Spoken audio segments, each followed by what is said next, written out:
Vamos a comenzar entonces un nuevo capítulo de la botica Mujeres en Ciencia y Salud. Hoy tenemos grandes temas para tratar, para conversar. La idea es que durante el transcurso de este programa nos puedan ir enviando sus preguntas. Tendremos también una gran invitada y que asiste, que se va a sumar en unos minutos, la presidenta nacional del Colegio Médico. Y hoy nuevamente están junto a nosotras mis compañeras de trabajo, Nicole Gay y Cristina Pérez. Chicas, ¿cómo están el día de hoy?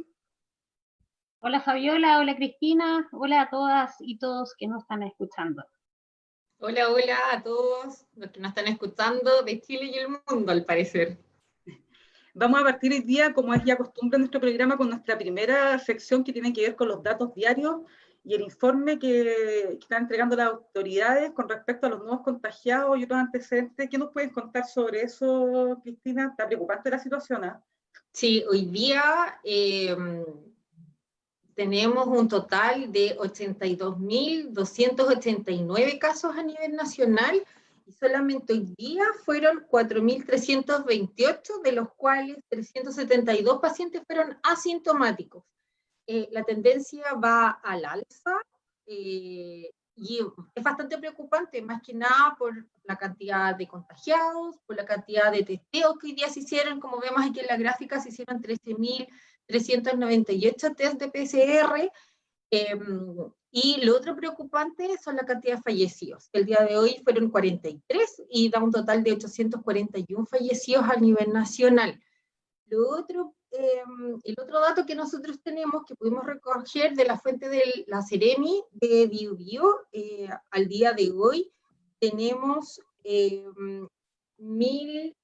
aquí tengo el dato, aquí lo tengo, 1.565 pacientes en total, son 63 más que ayer. Yo creo que, y ese ha sido nuestro pic a nivel regional. Hoy fue el mayor cantidad de pacientes COVID positivos que hemos tenido durante toda esta pandemia, que han sido 63. En la región hubo 10 fallecidos, en total en la región 1.362 test de PCR, y el otro dato que les quiero compartir es que tenemos 43 pacientes internados en UCI, de los cuales 26 son del Biobío, 27 son de Santiago, que son estos traslados desde la región metropolitana, y 2 de la Araucanía. También aquí en la otra gráfica, y esto es lo que les quiero compartir, y más que nada como para ir comentando un poco, la distribución de las camas por región. Entonces, durante todos estos días hemos visto que la región metropolitana está ya cerca del 100% ya el nivel del colapso, se ha mantenido el 97%. ¿Y por qué se ha mantenido el 97% de la distribución de camas en la región metropolitana? Debido a que se han ido ampliando la capacidad en el sistema público y en el sistema privado, por eso es que se ha mantenido. Y en nuestra región también alcanza el 55%, incluso igual que la semana pasada. Entonces, es más que nada porque hay una mayor cantidad de capacidad de camas, UCI y UTI, y también porque han llegado mayor cantidad de ventiladores. No sé, chicas, ¿qué les parece? Esa es por la reconversión, ¿cierto? Entonces, de pabellones o de otras salas a camas UCI. No es que se haya mantenido el número, ¿cierto?, de ocupación de camas, sino que el porcentaje por el aumento de esta disposición de camas UCI. Y una de las cosas de lo preocupante también es, claro, porque ha existido apoyo desde las diferentes universidades, de algunas empresas, de ASMAR, de la Salmonella. Pero ¿qué pasa con el recurso humano? Porque el recurso humano que en general trabaja en estas camas críticas o en la UCI es un recurso humano que es altamente calificado, que tiene probablemente muchos años de estudio y además de experiencia. Entonces, ¿cómo aumentamos esa capacidad para que vaya de la mano con el aumento de los ventiladores y de las camas? Claro, y el otro dato que me quedó en el tintero, que también las fuentes de la Seremi, la disponibilidad de camas en Biobío, la región del Biobío llega a 46 camas UCI, que llega a un 28%, y 46 camas UCI, que llega a un 33%. Estas son la cantidad de camas disponibles en la región, lo que da un total de 92 camas, versus los ventiladores mecánicos disponibles son 54 en el sistema público y son 28 en el sistema privado. lo que da un total de 82 ventiladores mecánicos disponibles en este momento. Entonces, lo que dice Fabiola tiene mucha concordancia con estos datos, ya que por más que haya disponibilidad de camas y de ventiladores, lo que nos hace falta también es personal profesional, ¿cierto? Que esté apto para poder trabajar en estos tipos de camas UCI-UTI y que tenga la expertise necesaria para poder llevar a cabo estos procedimientos. Y eso tal vez es lo que nos hace falta en la región. Y lo más probable es que pase lo mismo en otras regiones. Exacto. Oye, la invitada del día de hoy... Sí, ya se está conectando nuestra Está invitada. conectando, veo, bueno, una tremenda invitada, al igual que las que hemos tenido en los programas anteriores. Ella nació en Arica, les voy a contar, en el año 84, pero vivió toda su infancia en la comuna de Maipú. 86, más respeto. ¡Oh! ¡Oh, mira! Lo vamos a cambiar al tiro. Es hija de un contador y una tecnóloga médica, quien fue muy influyente en la vida de ella y en lo que es hoy. Estudió medicina en la Universidad de Chile, periodo durante el cual fue militante de las Juventudes Comunistas. Integró el Senado Universitario en ese periodo, fue presidenta del Centro de Estudiantes de la Facultad de Medicina Occidente y consejera de la Federación de Estudiantes de la Universidad de Chile. En el 2008 fue encargada del campus clínica de la Asociación de Estudiantes de Medicina. Creó junto a sus compañeros la revista Hipocampo, donde se guarda la memoria, surgen los sueños. Y más tarde realizó su especialidad de internista y su magíster en salud pública. El 2017 es elegida como presidenta del Colegio Médico, convirtiéndose en la primera mujer presidenta de esta colegiatura, además de la persona más joven en el cargo, de un gremio que fue catalogado por algunos medios como ultraconservador, jerárquico y a veces un poco machista. Y además salió elegida con el apoyo transversal de una lista de alianza muy amplia dentro de la izquierda chilena. En este momento divide su vida en su rol de infectóloga en el Hospital San Juan de Dios y como dirigente, ¿cierto?, sobre todo en esta pandemia que ha tenido un rol fundamental. Como presidenta del Colmed ha encabezado la realización de protocolos para evitar abusos y acosos sexuales en hospitales, en facultades de medicina, así como el trabajo sobre contaminación, por ejemplo, en Coyhaique, las crisis de Quintero, Pichuncavile, Isapre, etc. En esta pandemia ha tenido un rol protagónico. Según la encuesta Pulso Ciudadano, la figura de la presidenta del Colegio Médico aparece como la mejor posicionada, con un 48,6 como calificada como muy bueno o bueno, ¿ya? Y cuando se le consulta sobre el manejo de la pandemia del coronavirus. Le vamos a dar la bienvenida a una tremenda mujer, doctora, primera presidenta del Colmed y rumbera consagrada por lo que leí por ahí. Le damos un aplauso y la bienvenida a Isquia Jacin Siches Fasten. Hola Isquia, ¿cómo estás? Hola, muy buenas tardes, muy bien, muchas gracias por la invitación. Rumbera en pausa, porque está cerrada todos los centros de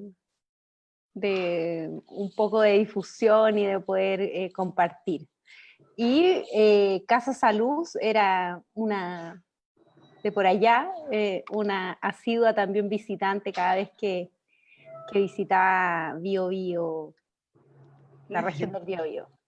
Pero eso no se pierde, el sabor y las ganas de bailar, yo creo que se mantienen igual.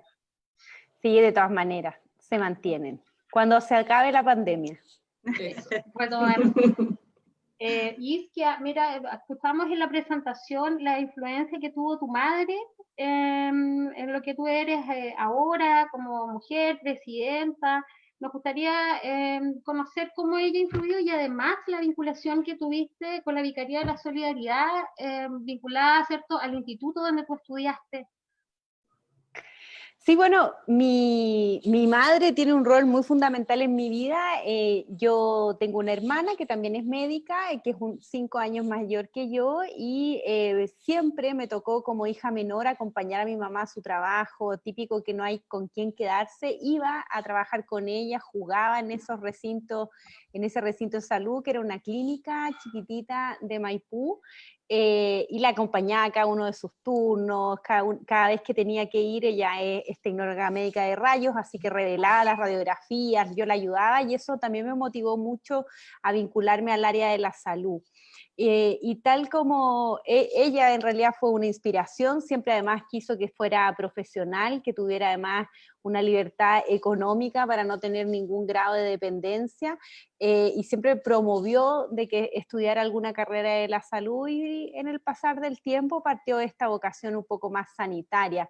Y del área de la vicaría, bueno, es una etapa que recuerdo con harto cariño. Mi familia es bien atea en realidad, y mi revelación adolescente fue vincularme a las actividades religiosas. Me bauticé, hice mi primera comunión, me confirmé y participaba muy activamente de una comunidad, de la vicaría de la zona oeste, donde hacíamos unas actividades sociales, donde éramos dirigentes de estudiantes secundarios de comunas un poco más vulnerables. Yo vivía en Maipú, pero íbamos a todas las comunas de la zona oeste, Cerro Navia, Lo Prado, Pudahuel, y tenía muchos amigos monitores, y conocí también otras realidades sociales en esa época, primero, segundo medio, y además me permitió vincularme a que el área social era un área que me motivaba mucho. Y eso, con la influencia materna en mi subconsciente, hizo que muy precozmente quisiera estudiar medicina. Y como primera presidenta, ¿cierto?, de la Colmer, ¿cómo tú visualizas las oportunidades y las dificultades durante este periodo? Y así como las dificultades, ¿cierto?, ¿cómo has sobrellevado? Habíamos escuchado en las últimas semanas, por ejemplo, hasta amenazas graves hacia tu persona. ¿Cómo lo has sobrellevado? ¿Cómo es ser la primera presidenta, como yo decía, un gremio que es bastante, además, no sé si machista? Cuéntanos ahí un poco cómo ha sido tu experiencia.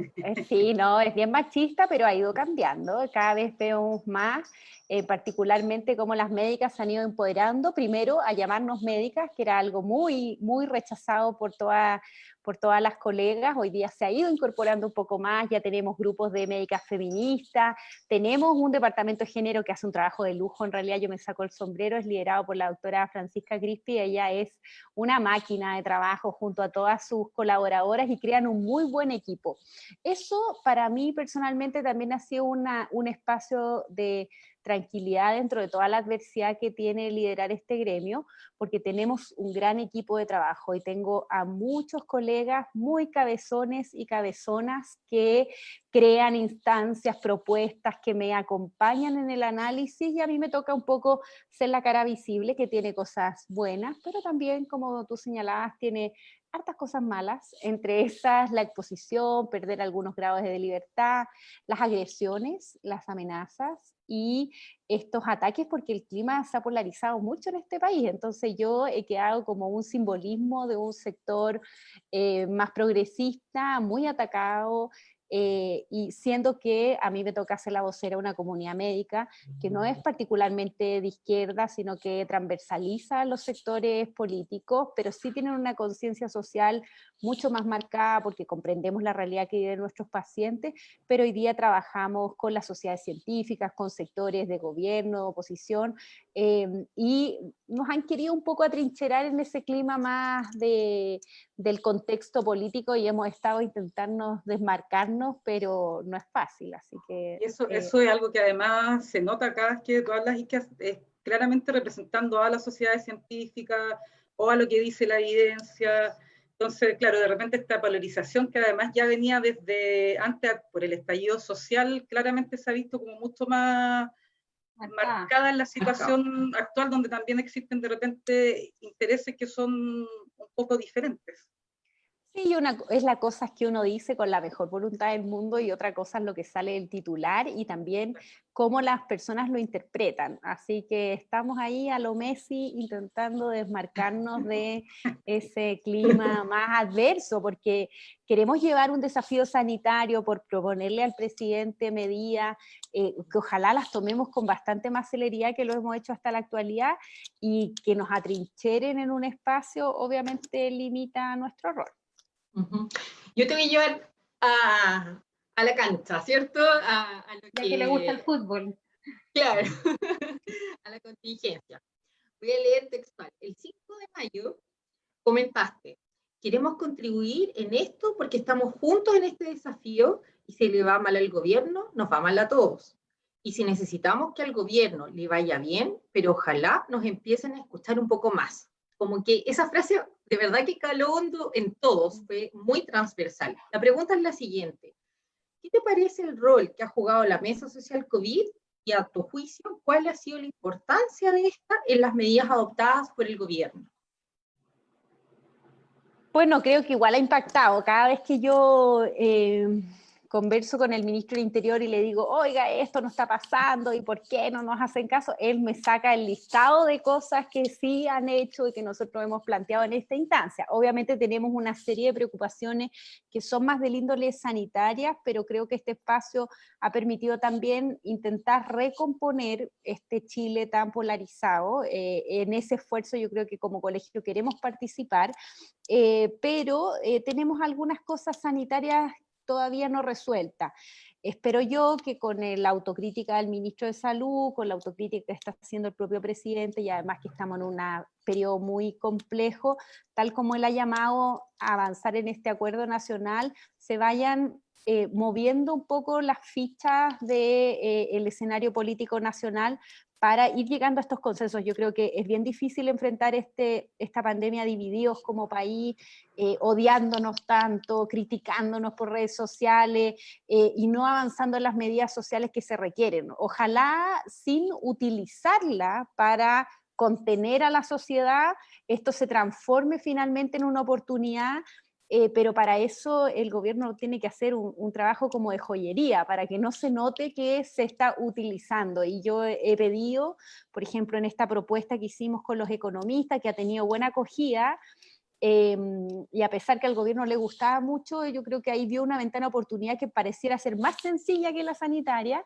Creo que hoy día se puede hacer un gesto en torno a eso, ir abriendo puertas y medidas, ojalá que el presidente se pueda sentar con la oposición y también los requerimientos que la oposición ha puesto para poder hacer un acuerdo nacional, no sea solo para la foto, para el cartel, sino realmente poder avanzar en esa línea.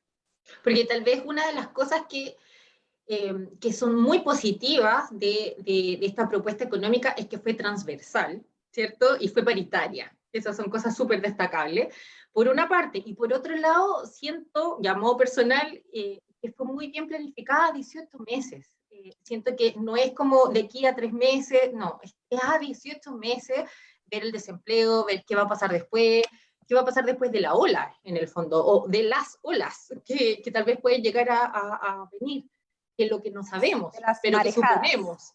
Las marejadas, claro. Entonces, hay una tremenda oportunidad, al parecer, que fue algo muy sensato que hizo el Colegio Médico, a mi juicio, de expresar y poner sobre la mesa este tema económico y en el fondo también de alguna manera cruzarlo con el tema sanitario. Sí, yo no le quiero quitar el protagonismo a una tremenda economista que fue a la primera que yo llamé, que es Andrea Repeto, en donde le planteamos, tenemos que armar una mesa transversal y paritaria que proponga más esfuerzo, porque en realidad con lo que se ha propuesto hasta la fecha, la gente no tiene herramientas para cumplir con el confinamiento y la cuarentena. Y ella, teníamos algunos nombres en la cabeza, pero ella logró convencerlos a todos a hacer este tremendo trabajo.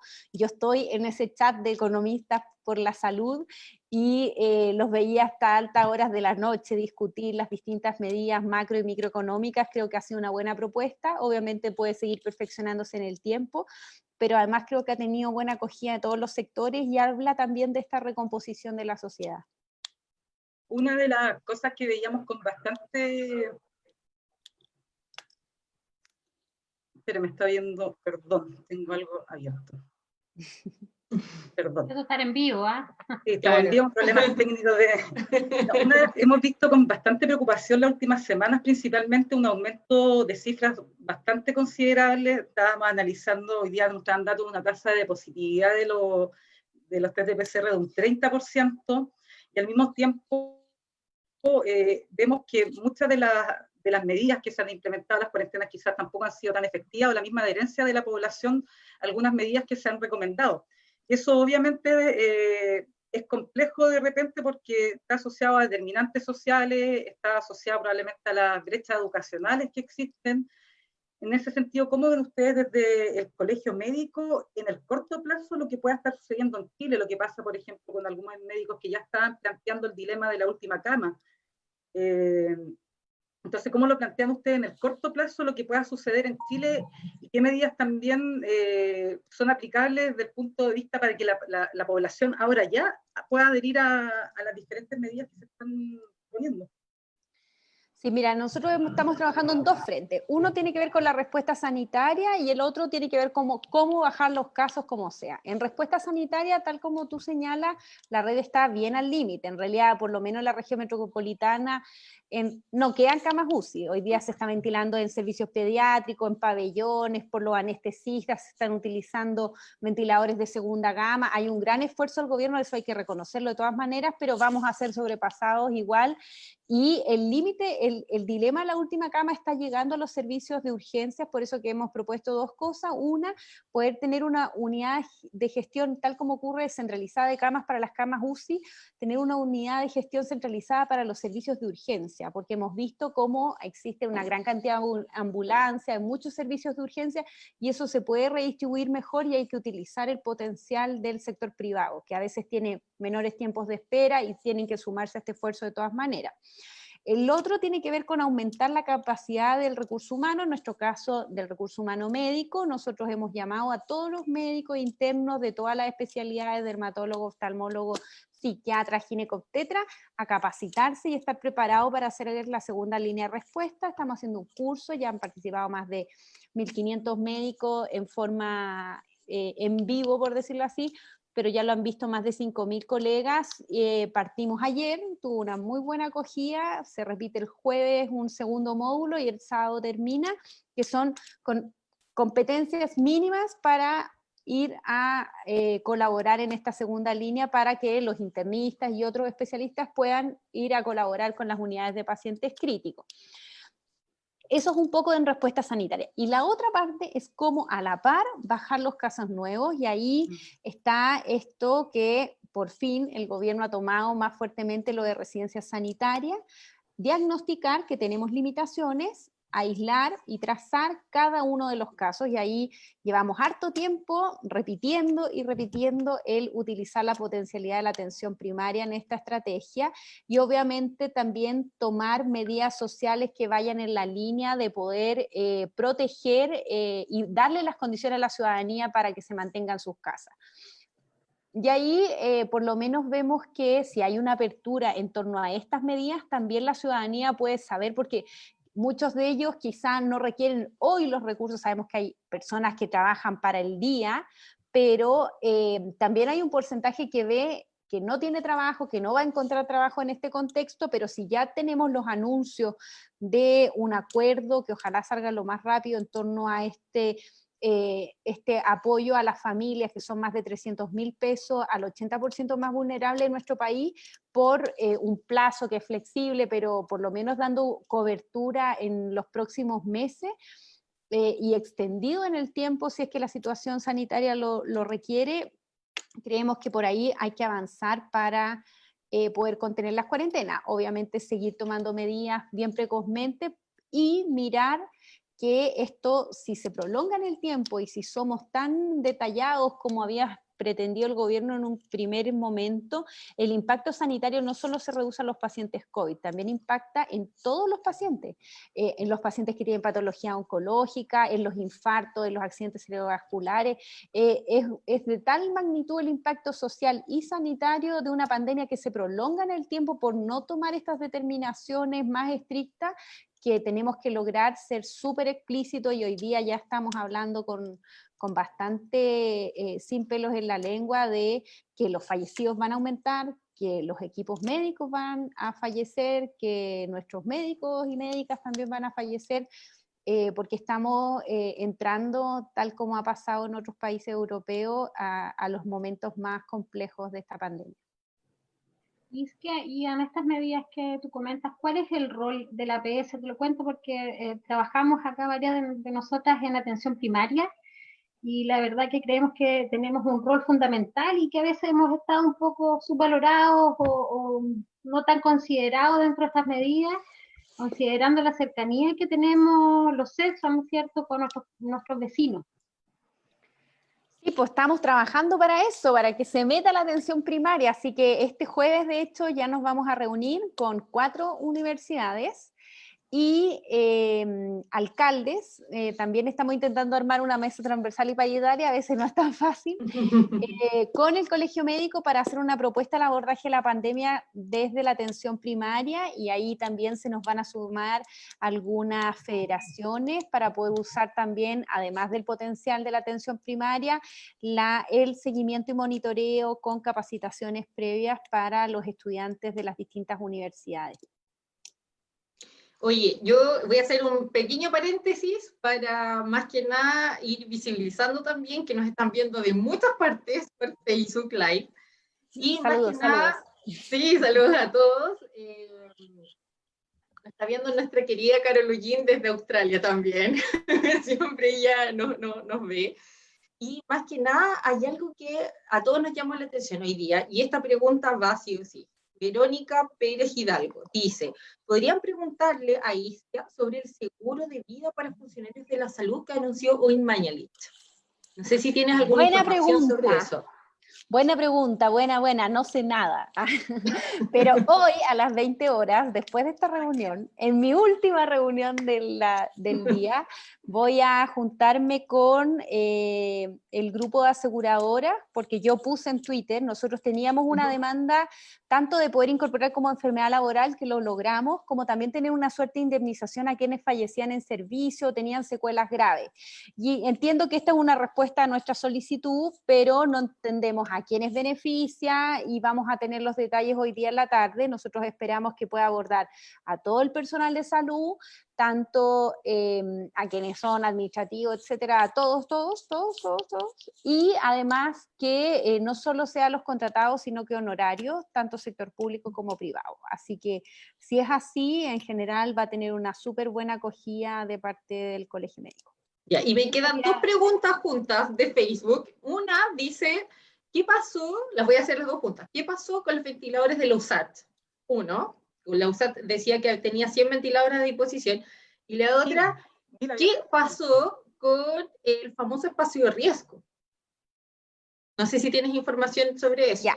Ventiladores de la USACH, hay que entender que todos los prototipos, que se están haciendo varios por distintas universidades, y hubo un concurso liderado por Corfo con el Ministerio de Ciencia, se están probando, se están testeando los ventiladores de la USACH, que es la utilización de los BiPAP, que son estos ventiladores no invasivos, a modo invasivo, también están, pero todos esos son ventiladores de segunda línea o de tercera línea en realidad, porque ya estamos utilizando ventiladores que son no invasivos con modo invasivo en algunos recintos, los de anestesia, que también es una segunda línea, que son las máquinas de anestesia que se están utilizando como ventiladores, y se va a extender a el uso de estos equipamientos. Nosotros hemos planteado que también hay que hacer firmar una suerte de consentimiento informado, porque no hay tanta experiencia, obviamente esto puede tener un impacto sanitario, pero en la medida que no haya nada, vamos a usar lo que sea, o a ambucear a los pacientes si es necesario.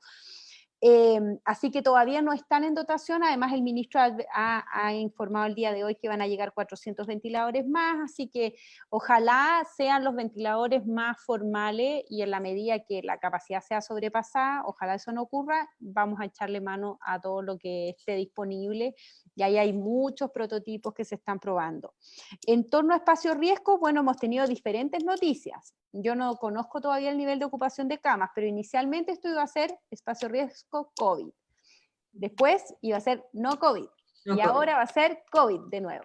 Así que en realidad necesitamos muchas camas, y además estamos usando ya residencias sanitarias para los pacientes más asintomáticos, pero se requiere, está todo sobrepasado, los servicios de urgencia muy llenos, así que necesitamos todos los espacios, nos guste espacio riesgo o no.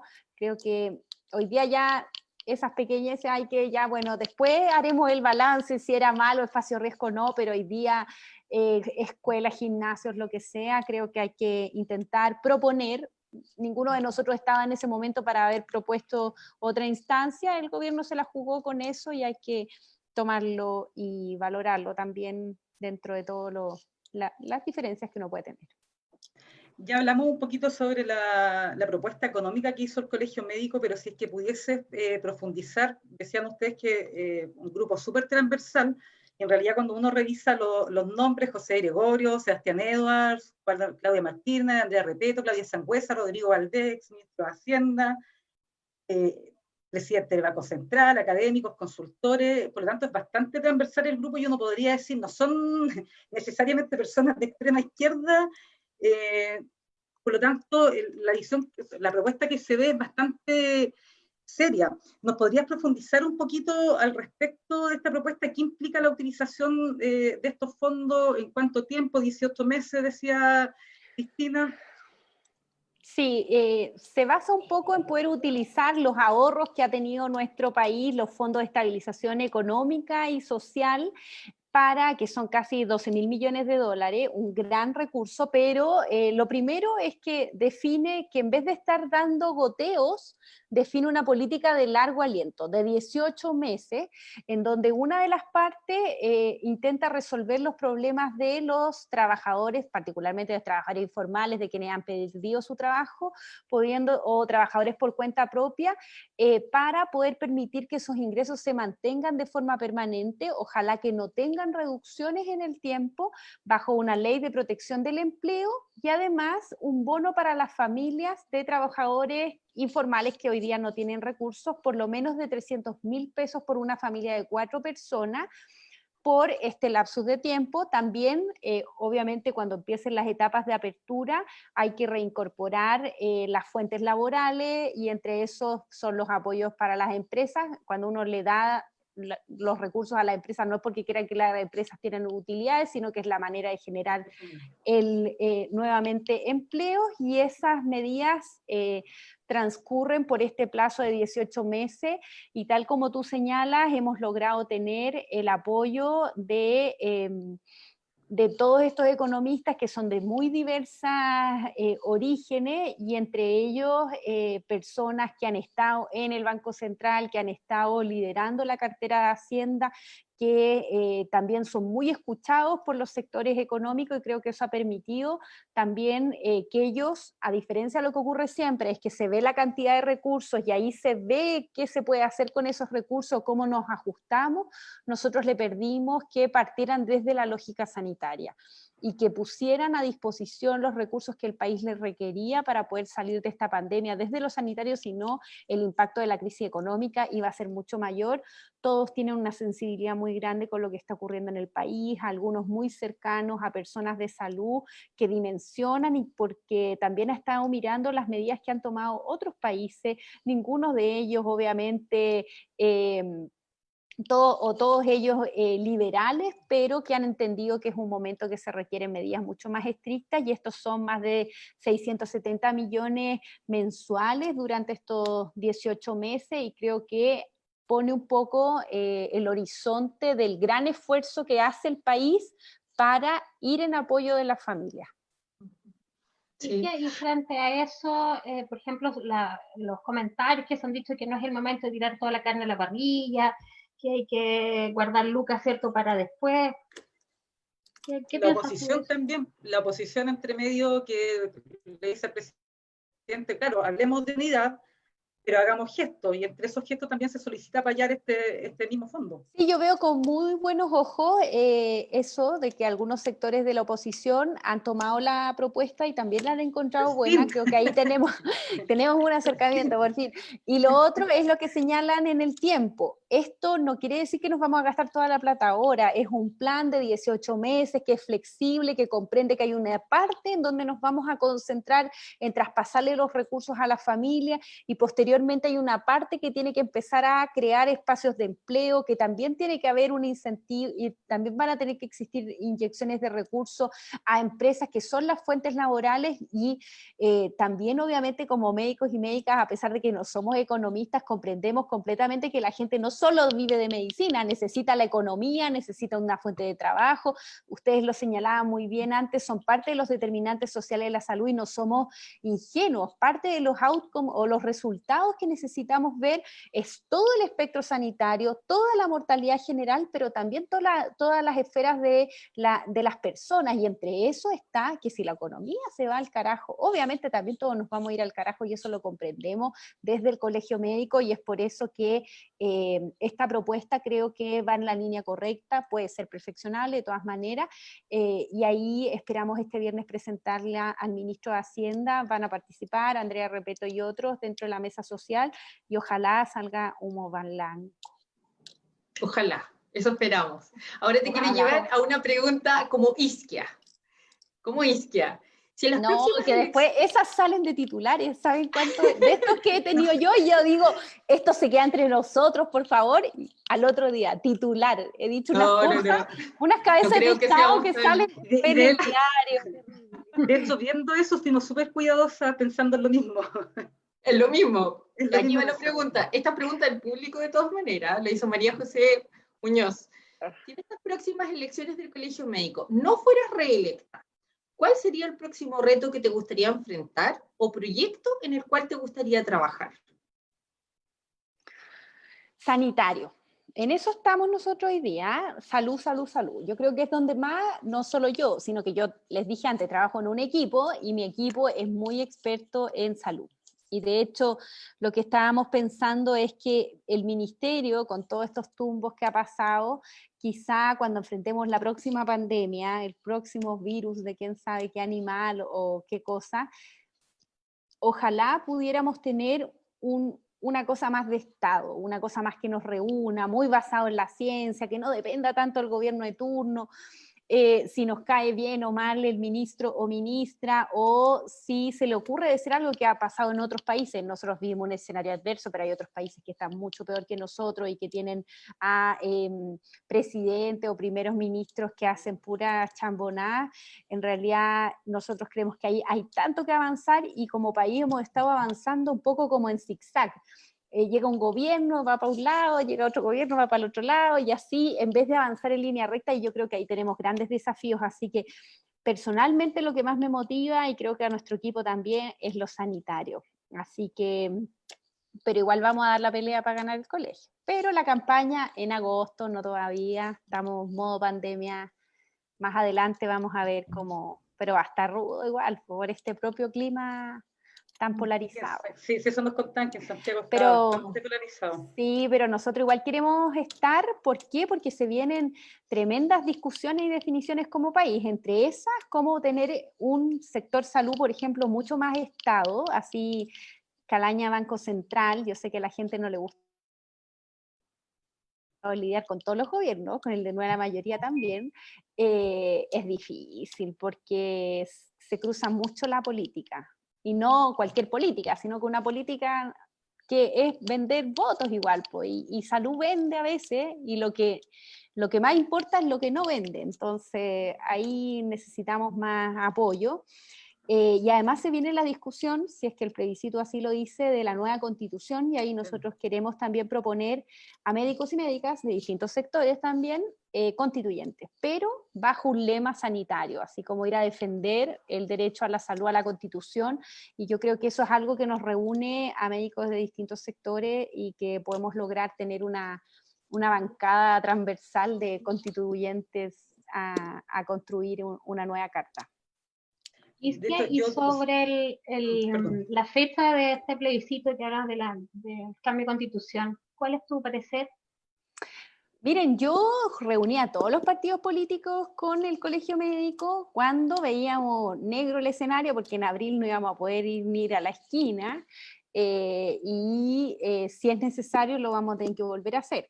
Pero creo que hay que tomárselo con mucha cautela. ¿Por qué? Porque hoy día también tenemos que construir los acuerdos sociales para no tener un estallido 2.0. Yo creo que es un pésimo momento para un estallido 2.0, un pésimo momento para tener protestas sociales. Hay que resolver esas protestas sociales. Mucha gente ha pedido que el colegio llame a que no haya huelga.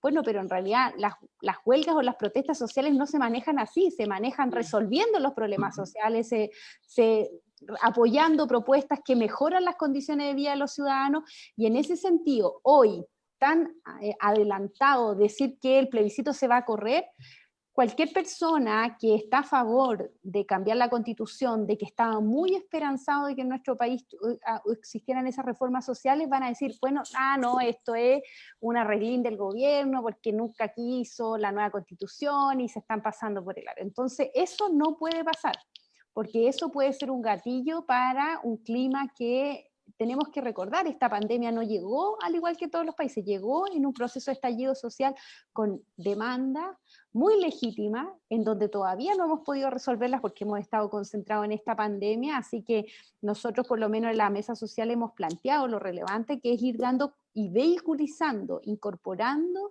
a actores de la sociedad civil para ir abordando parte de las problemáticas que han quedado en carpeta, porque la gente no tiene tan mala memoria como a veces se piensa, y entre eso del plebiscito, creo que obviamente cuando se acerque la fecha, si el escenario no está para poder realizar una votación, no tengo la menor duda que todos los sectores van a estar disponibles para correr la fecha si es así necesario, pero no lo adelantaría. Y que allá para ir cerrando la participación en nuestro programa y contarles también a las personas que nos están mirando, y ya una pregunta que se ha transformado en un clásico de nuestro programa, porque este programa nace en tiempos de pandemia, pero tiene como fin visibilizar el rol de las mujeres en ciencia y en salud. Entonces, en ese sentido, tú con todas las barreras que probablemente has tenido que pasar,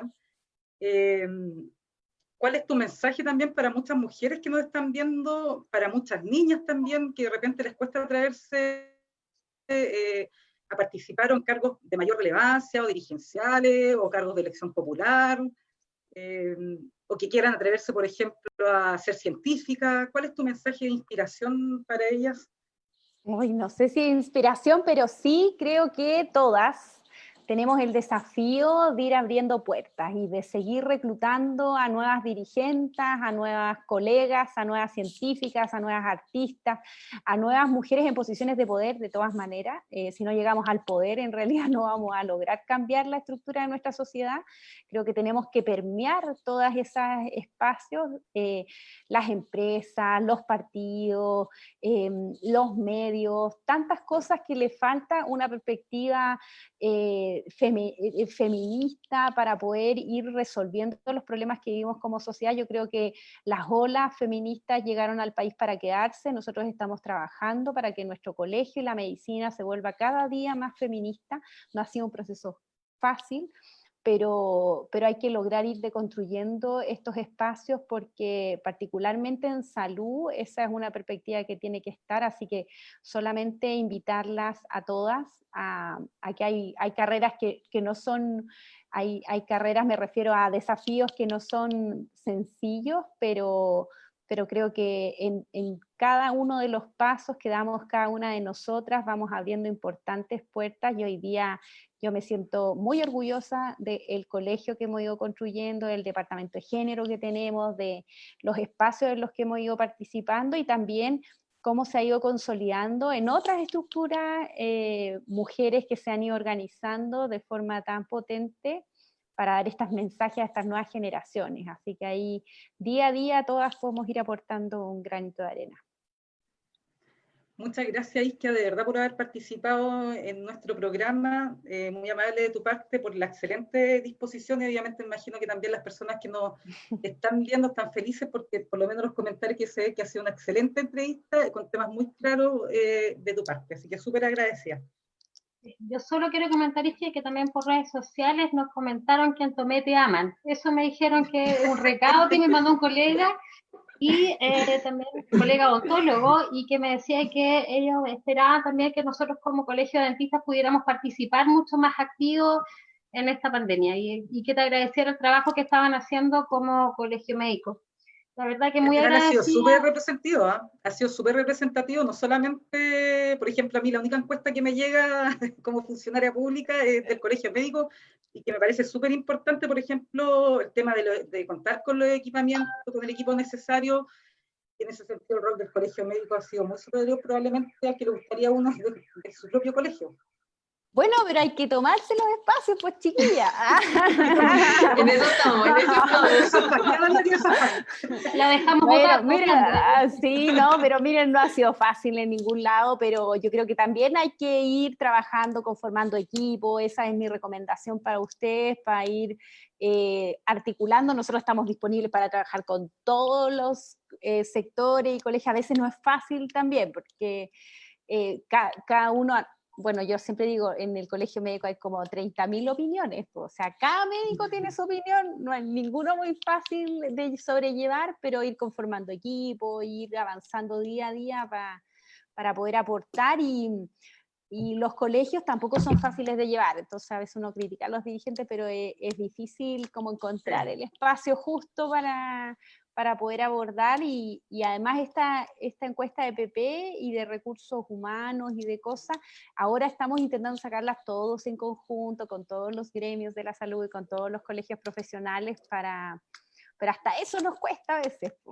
Así que ahí intentar sumar, ahí hay que esforzarnos en eso. Muchas gracias entonces por todo tu trabajo en esta mesa, porque realmente ha sido súper relevante en cuanto a las medidas también que ha adoptado el gobierno, y esperamos también seguir contando con ustedes en esta pandemia. Y que a nosotros como La Botica te queríamos agradecer esta conversación, que además no fue solamente del ámbito sanitario, sino que hablamos del ámbito político, ¿cierto? Del contexto también social que estamos viviendo y que nos va a tocar seguir viviendo como país, así que agradecerte, además la transversalidad que tú nos irradias, ¿cierto? Desde el Colegio Médico, yo creo que es importante también para esta unión, que más allá de las posturas que tengamos cada uno, necesitamos para salir de esta pandemia. Así que muy agradecida, de verdad que para nosotros fue un honor tenerte acá, haber podido conversar contigo, haber podido conocerte un poco más, así que eso, muchas gracias y esperamos poder contar contigo o conversar contigo en otra oportunidad. Muchas gracias por el espacio. Sí. Muchas gracias a ustedes. Bueno, yo aprovecho mandarle un saludo a nuestro tesorero, el doctor Jaime Sepúlveda, de Hualqui, que ahí esto es fruto de él, así que en realidad... Sí, le agradecemos a Jaime, porque Jaime nos hizo la gestión. Y no, Jaime, yo le tengo que hacer caso, es nuestro tesorero, así que es la persona más relevante de nuestro colegio, así que me dijo, presidenta, por favor, el miércoles, no sé qué. Ya, Jaime, obvio. Así que gracias a ustedes por el tiempo. Muchas, muchas gracias.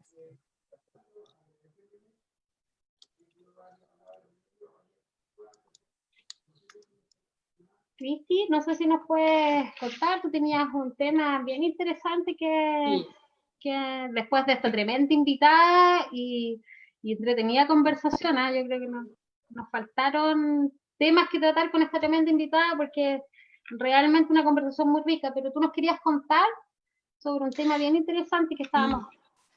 Sí, yo la verdad es que hace un par de capítulos había hecho un comentario acerca de esto, pero creo que hoy más que nunca es importante volver a tocar el tema sobre los supercontagiadores. No sé si lo habían escuchado antes. Han salido como algunos artículos. ¿Cierto? Sí. Lo que pasa es que esta semana salió el resultado de una investigación, un resultado preliminar de la Universidad del Desarrollo, donde indica que, lo voy a leer así para no perderme en los datos, fueron examinados 446 personas, ya con exámenes realizados de PCR, donde hubo una prevalencia de anticuerpos contra COVID del 2,9%, y esto significa que los casos de la enfermedad, esto fue en la región metropolitana, podrían ser 7,6 veces más de los portadores hasta ahora. ¿Qué quiere decir esto? Que si, por ejemplo, si hoy día tuvimos en Chile 4.300 COVID positivos, este estudio preliminar lo que indica es que este número debería ser 4.6 veces más. Entonces, ¿qué pasa con ello? De que estos supercontagiadores normalmente son asintomáticos. Nosotros podemos ser tú, yo, mi papá, que no sabemos, ¿cierto? Que no tenemos ningún síntoma, y hay algunos estudios, igual preliminares, que indican de que estos supercontagiadores pueden llegar a contagiar entre 50 a 100 personas. Una sola persona puede llegar a contagiar a ese número. Por eso también la importancia y la relevancia de, 1, usar la mascarilla, 2, el quédate en casa, y 3, ya hacer una mayor cantidad de testeos masivos, y como ya se ha dicho hasta el cansancio, diagnosticar, testear y aislar. Lo mismo que decía Isquia, pero se ha dicho en todos los tonos y en todos los niveles. Ha sido muy preocupante también de que en nuestra ciudad de Concepción se ve gente en la calle, y muchos que andan sin mascarilla, que no sabemos si es que estos pueden ser pacientes asintomáticos, tampoco no tenemos ni la más mínima idea si es que estos pueden ser pacientes súper contagiadores. Por lo tanto, si es que eso llega a ocurrir, imagínense el número que tendríamos de contagios en nuestra ciudad y en nuestra región.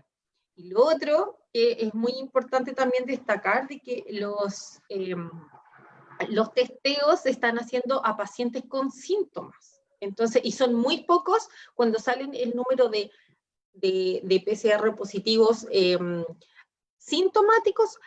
Normalmente son 4.000 y fracción, y los asintomáticos son alrededor de 300, normalmente son porque se hace el examen a pacientes que han tenido contacto directo con un COVID positivo, ¿ya? O que están haciendo la cuarentena preventiva, etcétera, ¿ya? O pacientes que que trabajan en la salud también, que no tienen síntomas y los mandan a hacer los exámenes. Entonces, es preocupante, es importante hacer los testeos masivos para determinar cuáles son estos pacientes asintomáticos o posibles pacientes supercontagiadores, y con ello frenar la cantidad de personas contagiadas.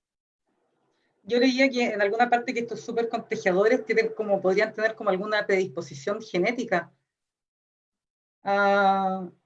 Son como, claro, tienen como algunas modificaciones genéticas que hacen de acuerdo a un estudio que se hizo, y que también tienen una carga vírica que es mayor a la de otros pacientes normales, y por lo mismo tienen mayor cantidad de secreciones respiratorias, y eso también hace que puedan contagiar. Y esto como, ¿por qué nos interesa también tratar este tema?